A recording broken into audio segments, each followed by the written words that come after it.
السلام علیکم ناظرین، میرے چینل کو سبسکرائب کریں۔ اگر آپ کو ویڈیو اچھی لگے تو اس کو لائک ضرور کریں، شکریہ۔ بھائی مجھے چھوڑ دو، مجھے گھر جانا ہے، میں نے ٹیوشن پڑھنی ہے، بس 2 منٹ۔ اس نے بچی کے منہ پر ٹیپ لگا دی۔ اور یہ ایک حقیقی کہانی ہے جس میں کوئی جھوٹ نہیں۔ ہمارے قریب زرینہ خالہ رہتی تھی۔ ان کے 2 بیٹے تھے جو لاہور میں کمانے کی غرض سے چلے گئے تھے، اور خالہ گاؤں میں رہتی تھی۔ یہ گاؤں بہت صاف ستھرا تھا، یہاں تعلیم عام تھی۔ بڑے بیٹے کا نام عارف اور چھوٹے بیٹے کا نام آصف تھا۔ بڑے بیٹے کے 5 بچے تھے اور چھوٹے بیٹے کے 4۔ اس کے 4 بچے ٹھیک تھے اور ایک بچی جسمانی معذوری کا شکار تھی۔ اس بچی کا نام اشال تھا۔ یہ کہانی اسی بچی کی ہے۔ ریحانہ نے اپنی ساس سے کہا، اماں آپ گاؤں میں اکیلی ہوتی ہیں تو اشال کو اپنے پاس رکھ لو۔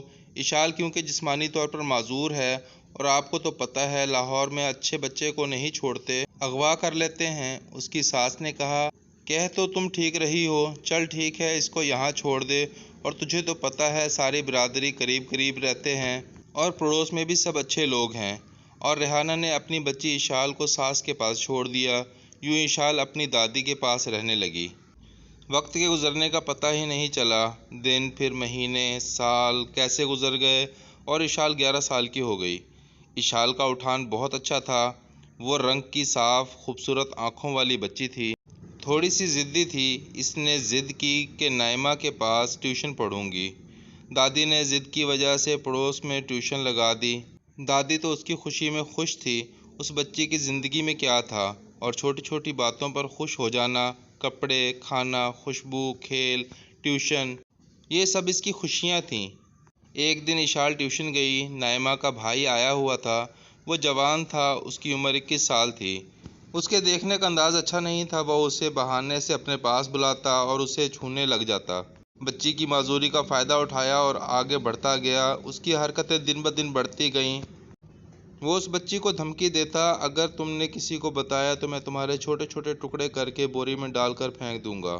بچی ڈر جاتی اور اس کے ڈر کا فائدہ وہ لڑکا اٹھاتا گیا اور آگے سے آگے بڑھتا چلا گیا۔ پھر اس لڑکے نے اپنے دوستوں کو بلانا شروع کر دیا اور اس بچی کے ساتھ اجتماعی زیادتی شروع کر دی۔ ٹیوشن سے گھر جاتی الٹیاں کرتی رہتی، دادی کے پوچھنے سے ڈر جاتی۔ اس کی طبیعت مسلسل خراب ہوتی جا رہی تھی۔ دادی نے دھیان دیا، لیکن وہ بوڑھی جان کیا کرتی۔ دادی نے اس کی ماں کو لاہور سے بلایا۔ جب وہ لاہور سے گاؤں آئی تو دیکھا کہ اشال ہر کسی سے ڈرتی رہتی ہے۔ ماں تو ماں ہوتی ہے۔ ماں کو یہ بات کھٹک گئی اور اس نے روٹین اور کھیل ٹیوشن کو دیکھنا شروع کر دیا۔ اشال ٹیوشن گئی اور جب واپس آئی تو اس نے آتے ہی الٹی شروع کر دی تو ماں پریشان ہو گئی۔ اس نے اشال کو پیار کرنا شروع کر دیا اور پوچھا تو بچی نہایت ڈر اور خوف سے کانپنے لگی۔ ماں نے اسے حوصلہ دیا اور بچی نے ماں کے پیار اور حوصلہ سے مطمئن ہو کر سب کچھ بتا دیا۔ اشال کی ماں نے اسی وقت پولیس کو رپورٹ کروائی اور اس لڑکے کو گرفتار کروایا اور باقی ساتھیوں کے نام بھی درج کروائے۔ جب بچی سے پوچھا گیا تو اس نے ساری حقیقت بتا دی۔ اس بار ہماری پولیس نے ایمانداری کا مظاہرہ کیا اور اس بچی کو انصاف دلوانے کی پوری کوشش کرنے لگے۔ میری آپ لوگوں سے گزارش ہے کہ خدا را اپنے بچوں کی خود حفاظت کریں، اپنی نگرانی میں پالیں۔ آج کل بچہ ہو یا بچی، اس پر کڑی نظر رکھیں۔ رشتہ دار، دوست، احباب، پلیز کسی پر بھروسہ نہ کریں، کوئی بھروسہ کے قابل نہیں۔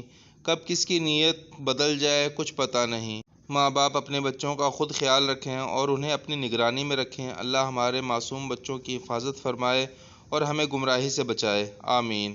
اگر آپ کو کہانی اچھی لگی ہو تو چینل کو لائک کریں، شیئر کریں، سبسکرائب کریں اور بیل آئیکن دبانا مت بھولیے گا تاکہ نئے آنے والی کہانی سب سے پہلے آپ تک پہنچ سکے۔ شکریہ۔